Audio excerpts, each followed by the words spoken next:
Salut, c'est qui a tout lu. Je viens vous faire mon bilan lecture de janvier. J'ai lu 10 livres en janvier. Je suis contente de ce rythme de lecture, pourvu que ça dure. Petit point pile à lire. Donc la dernière vidéo, il me semble que j'étais à 291. Et là, je suis à 280 livres dans ma pile à lire. Je sais qu'il y a eu des ajouts, mais je ne me rappelle plus quoi. Et aussi, j'ai dit dans ma dernière vidéo, je suis descendue à la cave chercher des livres et j'ai vu dans des cartons qu'il y a des livres qui sont pas dans ma pile à lire. Bref, je vous parle de mes lectures. Ma première lecture de l'année a été Une valse pour les grotesques de Guillaume Chamanadjian. Et écoutez, du coup ça fait un mois que je l'ai lu et j'en ai très peu de souvenirs. Je saurais même pas comment vous le résumer. Ça se passe dans un monde... C'est un peu une utopie. Ce monde, ouais, on va dire ça, un peu utopie. Franchement, je sais pas quoi vous dire sur ce livre. On va suivre un étudiant en obstétrique qui va être embarqué dans des luttes de pouvoir, des intrigues de cour. Voilà, on va dire ça. En gros, en fait, sincèrement, je sais pas, même la quatrième de couverture, enfin même...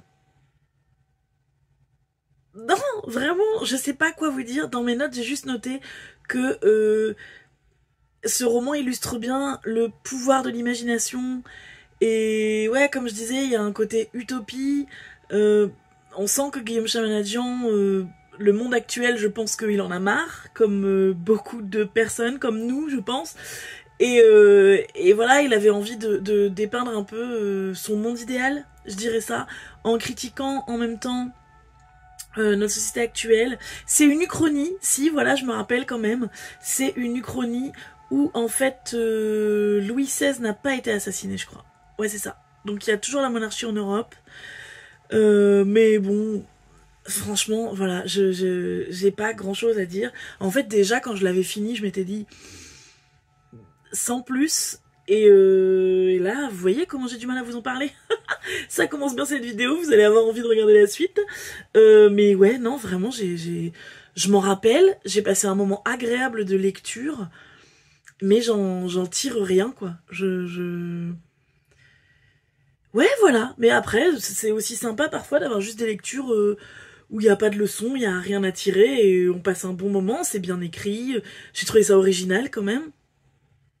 Mais ouais, voilà, j'ai rien à vous en dire de plus.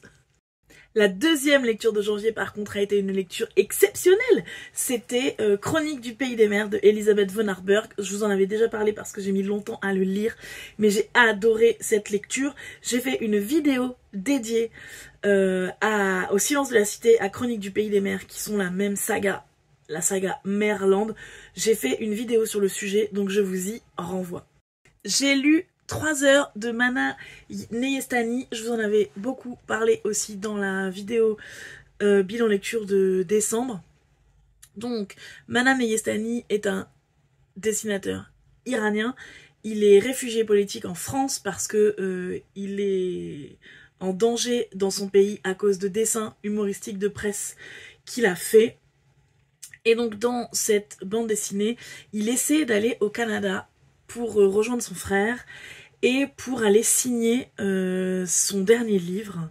Et en fait, à l'aéroport de Paris, il ne le laisse pas embarquer dans l'avion parce qu'il a un passeport de réfugié et qu'il y a un problème. Je vous dis pas ce que c'est le problème, mais voilà. Et à cause de ça, il ne le laisse pas embarquer dans l'avion et donc il va attendre 3 heures à l'immigration française en attendant de savoir ce qui se passe. Il y a peu de mots, il y a peu d'images, si, il y a des images quand même, mais il y a peu de mots, c'est vraiment un tout petit instant, ça se passe très vite, un instant de vie, en fait, très court, mais avec peu de mots, on ressent vraiment l'angoisse que Mana Neyestani a ressentie à ce moment-là.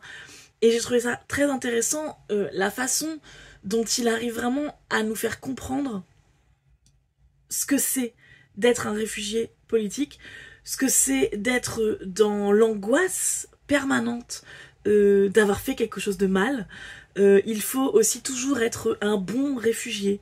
Voilà, il faut s'intégrer, il faut suivre les règles, il faut jamais faire un pas de travers, sinon on sait pas ce qui va nous arriver, on a peur d'être envoyé dans notre pays, même si en fait on fait rien de mal. Et voilà, il explique ça, de commencer, de vivre dans cette angoisse-là. Comment c'était aussi de grandir dans un pays musulman avec aussi énormément de règles à ne pas outrepasser. Voilà. Comme pour être un bon réfugié, il faut être un bon musulman, il faut suivre tous les codes, tous les règles, jamais faire un pas de travers. Et il explique voilà comment il s'est construit en tant qu'homme avec ça et comment ça l'empêche au final d'être lui-même, comment ça le bride, le fait de devoir porter un masque tout le temps. Donc avant le masque du parfait musulman, maintenant le masque du parfait réfugié. Et voilà, c'est court, c'est un tout petit instant de vie, mais j'ai réussi à ressentir et à comprendre tout ça dans cette bande dessinée et j'ai beaucoup aimé. En plus, il y a de l'humour dans son récit. Et voilà, vraiment, ça m'a touchée et je l'ai dit dans la dernière vidéo, je vais lire ce mois-ci d'autres bandes dessinées de lui. Cucu de Camille Emmanuel était un livre que j'attendais avec impatience, j'attendais de le lire avec impatience et c'est une déception. En fait, j'ai bien aimé, mais vraiment quand j'y pense, j'ai un espèce de sentiment de malaise, donc c'est assez étrange. Le livre raconte l'histoire d'une femme qui écrit de la dark romance. Enfin en fait elle écrit de la romance, de la new romance, et d'un coup son éditeur lui dit non mais en fait ce qui se vend c'est la dark romance donc je veux que t'écrives ça. Et en fait elle ne veut pas écrire elle ne veut pas écrire de trucs sordides, elle ne veut pas écrire des histoires où l'homme bat la femme, viole la femme, mais la femme est quand même amoureuse de lui. Elle a pas envie d'écrire ça. Donc elle décide de tuer son personnage principal. Et le lendemain, elle se réveille et le personnage principal est dans son salon. Le gros BG de son livre est dans son salon. Et voilà, ça a commencé quand même pas mal. J'ai trouvé c'était drôle. Je trouve que Camille Emmanuel, elle déconstruit vraiment, elle se moque vraiment bien des codes de la dark romance. Je trouve que limite c'est un livre un peu préventif. Je me dis, la cible de ce livre-là, ça peut potentiellement être des mères qui du coup ont des adolescentes et qui savent peut-être pas ce que c'est la dark romance et qui du coup peuvent se rendre compte de ce que lisent leurs filles en fait, et où du coup ça peut être aussi de la prévention. J'ai pris cet exemple là hein, mais ça peut être de la prévention pour n'importe qui, et ça j'ai trouvé ça bien. Dès le début, j'ai trouvé qu'il y avait une critique du patriarcat, on déconstruit l'image de la femme. Camille Emmanuel essaie un peu, au départ, de sortir des clichés de la femme parfaite qu'on attend dans la société, etc. Et puis en fait, je sais pas, rapidement, rapidement ça m'a gavé, déjà parce qu'il y a beaucoup de remarques grossophobes, notamment avant il était gros, maintenant il est maigre, donc maintenant il est mignon. Ah, parce qu'en fait avant de maigrir, il pouvait pas être beau. Donc moi ça me dérange, ça c'est une des remarques que j'ai notées.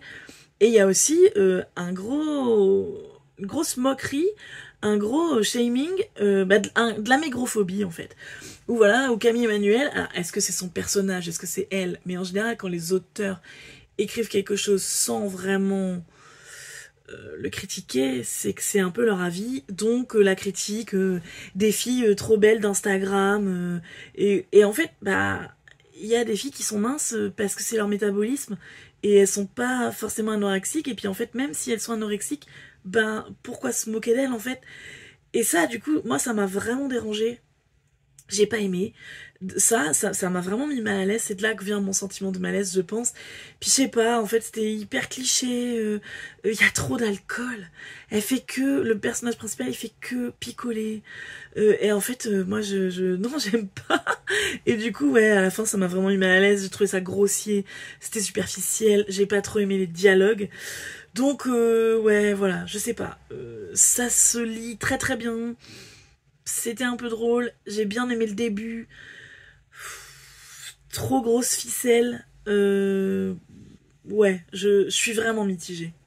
Si, il y a quand même un message que j'ai bien aimé, donc que je veux relever, c'est le message de il faut surtout jamais changer pour quelqu'un. Il faut pas changer sa personnalité, changer son apparence, changer ses goûts. jamais, il faut rester soi-même. Ça c'était un beau message. J'ai lu Le collectionneur de Serge Topi, qui est un auteur de bande dessinée italien, il est peut-être décédé. Le dessin est incroyable, en fait on dirait de la gravure. Je ne sais pas quelle technique il utilise, je vous filmerai un gros plan parce que là je pense qu'on peut pas se rendre compte. Je sais pas s'il utilise du stylo, du crayon, vraiment une pointe de gravure. En fait j'ai cherché sur internet mais j'ai pas trouvé. Donc le dessin m'a époustouflé, mais sinon je n'ai pas aimé, je vous dis tout de suite pourquoi.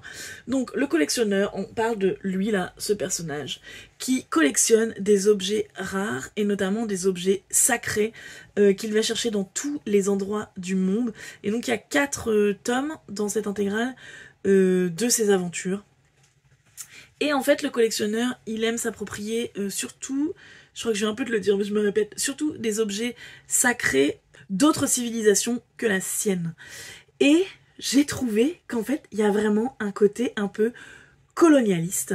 Voilà, les blancs sont supérieurs et ont le droit de s'approprier les objets culturels et sacrés des autres populations. Voilà, donc bah moi, ça me dérange en fait. Je ne sais pas de quand date le collectionneur, je vais regarder quand est-ce que ça a été écrit. C'est pas mis la date, mais peut-être début des années 2000, je sais pas. Mais en tout cas, c'est pas si vieux que ça apparemment. Et aussi, du coup, le collectionneur, pour s'approprier ces objets, il se fait aider de personnes... donc par exemple, il se fait aider d'un aborigène, il se fait aider d'un peul, il se fait aider d'un amérindien. Et en fait, les personnes qui l'aident, parfois se font massacrer, et il en a rien à faire. Puisque, de toute façon, ce sont des sous-hommes, donc, ils meurent. On s'en fout. Moi, à partir du moment où je peux m'approprier culturellement leurs biens, le reste, on s'en bat la race. Voilà, donc ça, moi, ok, le dessin est beau, mais ça me dérange un peu, ce message. Et alors, il y a une femme, elle, une seule, mais en fait, elle est méchante, elle est blanche. Ah, c'est la dame blanche, ça, elle est très très blanche. Mais enfin, non, vraiment, je vous le conseille pas. J'ai lu du théâtre, Les sorcières de Salem, d'Arthur Miller. Ça se passe à Salem, donc là où il y a eu le procès, là où il y a eu énormément de sorcières tuées au 19e siècle, il me semble. Et donc là, le pasteur va découvrir sa fille et d'autres filles du village qui dansent nues dans la forêt. Et les filles vont dire qu'elles ont été possédées, elles vont dénoncer des sorcières, et voilà, et il va y avoir un procès, et beaucoup de monde qui va mourir à cause de ça. Donc c'est inspiré de l'histoire vraie, et en fait le roman est une critique, c'est pas un roman féministe du tout, c'est au contraire, même parce que vraiment, en fait les femmes sont un peu... la cause de tout, ce sont les femmes qui sont méchantes, ce sont les femmes qui ont des problèmes, on ne remet jamais en cause la responsabilité des hommes. Voilà, ça c'est un autre sujet, mais clairement Arthur Miller il n'était pas féministe. En fait ce qu'il fait c'est une critique de la chasse aux sorcières de McCarthy, donc la chasse aux communistes. Voilà, mais je trouve que cette pièce est toujours d'actualité.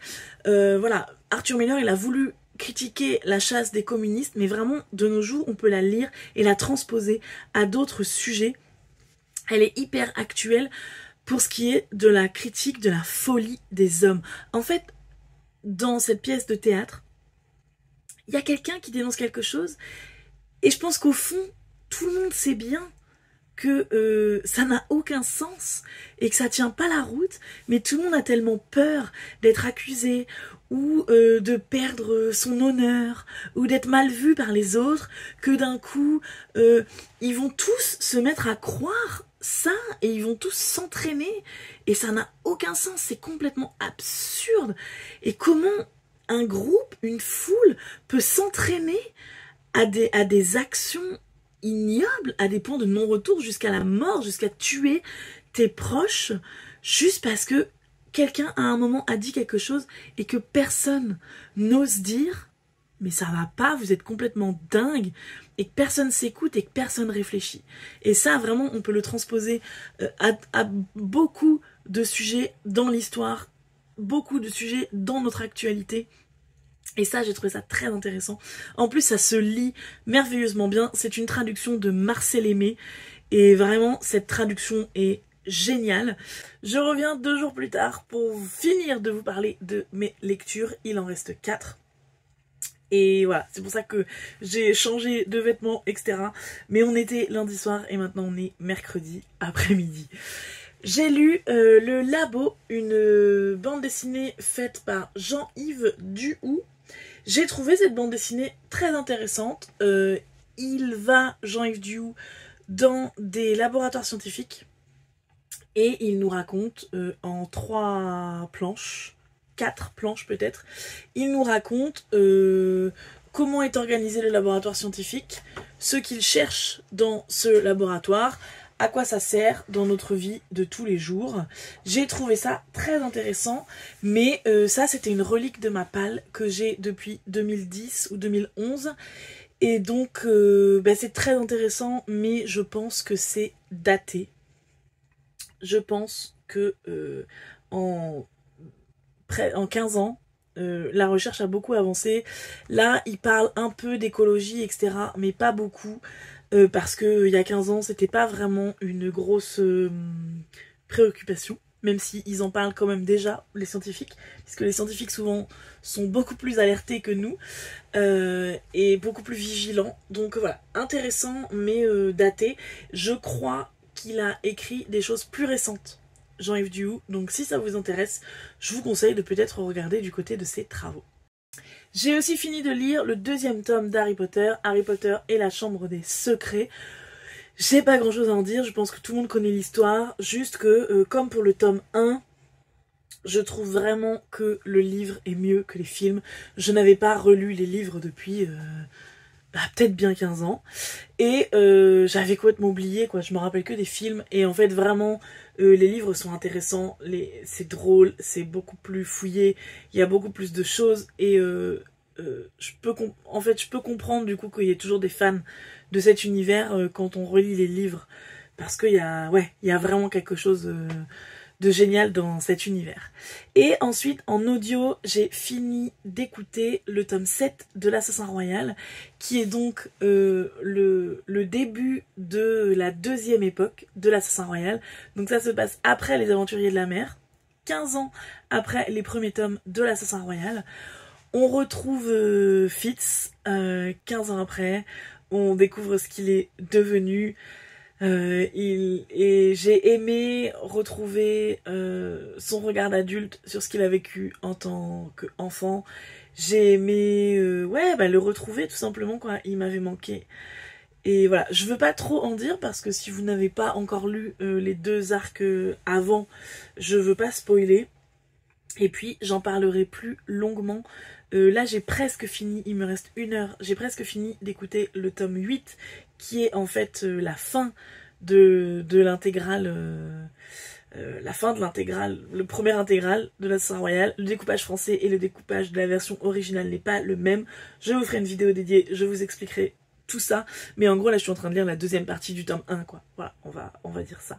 Et voilà, je vous referai une vidéo où je vous parlerai de tout, mais j'aime beaucoup cet univers. Je trouve peut-être cette introduction à la 2e époque un peu plus longue, et Fitz finalement dans son regard d'adulte m'agace par certains points, mais voilà, vraiment j'adore cet univers, j'adore l'écriture de Robin Hobb, et je suis trop heureuse d'être dans cet univers.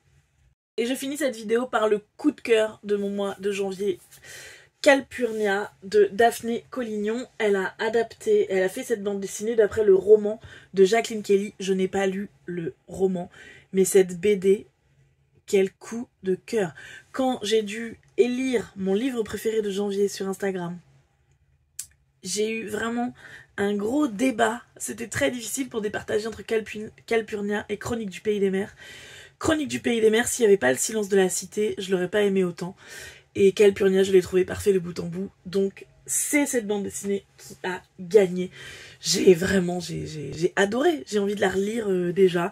Donc, Calpurnia, de quoi ça parle? Calpurnia est une jeune fille. Quand on commence la BD, elle doit avoir 7 ou 8 ans. Ça se passe à la fin du 19e siècle aux États-Unis. Et donc, c'est une petite fille. Elle a que des frères. Et elle aime les insectes, elle aime les plantes, elle aime regarder tout ça. Et un jour, son grand-père, qui est un peu un homme bourru, qui vit dans sa bibliothèque, qui fait des recherches parce que lui aussi, il adore les plantes. Son rêve, c'est de trouver une nouvelle espèce de plantes ou d'animaux. Voilà, il lui fait un peu peur. Mais un jour, il se rend compte que Calpurnia, elle aime beaucoup les insectes, parce qu'elle découvre un insecte qu'elle ne connaît pas et elle veut avoir des infos sur lui. Donc ses frères lui disent d'aller voir son grand-père. Et là, son grand-père découvre que sa petite fille adore la science et que sa petite fille est très intelligente. Et du coup, il lui donne un livre. Et elle dit, mais je sais pas lire, papy. Et il dit, mais qu'est-ce qu'on t'apprend à l'école? Ben à l'école, on m'apprend la couture et comment faire la cuisine. Alors que ses frères, ils apprennent à lire, ses frères, ils apprennent les mathématiques, ils apprennent les sciences. Et donc là, le grand-père se rend compte qu'en fait, sa petite fille, du fait de son sexe, n'apprend pas les mêmes choses à l'école. Et donc lui décide de la prendre sous son aile et de lui apprendre tout ça, de lui apprendre les sciences. Et j'ai trouvé ça génial, vraiment, j'ai adoré. Pas que à cause de la relation avec le grand-père, mais surtout parce que, voilà, on se rend compte à quel point, à cause de son sexe, elle ne peut pas être ce qu'elle veut dans cette époque. Il y a d'autres choses ensuite, pas que l'école, mais qui, voilà, bah bon, en vrai, je spoil pas trop, c'est le 19e, vous vous doutez, il faut la marier. Elle grandit, passe les années, elle grandit, et bientôt il faut lui trouver un mari, il faut la préparer à se marier, mais Calpurnia, c'est pas du tout ce qu'elle veut. Calpurnia, elle veut être une grande scientifique. Et non, vraiment, ça m'a énormément touchée, j'ai adoré. On sent la colère, la frustration de Calpurnia, mais aussi ses espoirs, ses désirs. Je crois que je pourrais pas assez bien en parler. J'ai trouvé vraiment que cette bande dessinée était un bijou de justesse, une critique de la société. Non, vraiment, tout était hyper juste. Le dessin est beau. Et j'ai adoré. Énorme coup de cœur pour Calpurnia de Daphné Collignon. Voilà, c'était mes lectures de janvier. Là, on est le 12 février, je crois. J'ai déjà lu 5 livres en février. Donc, je vous parlerai de ça bientôt. J'ai encore fait de belles lectures. J'ai déjà eu un coup de cœur. Donc, je suis impatiente de vous en parler. Dites-moi ce que vous êtes en train de lire, si vous avez de belles lectures, si vous avez eu des coups de cœur, vous aussi, depuis le début de l'année. Et je vous dis à très bientôt.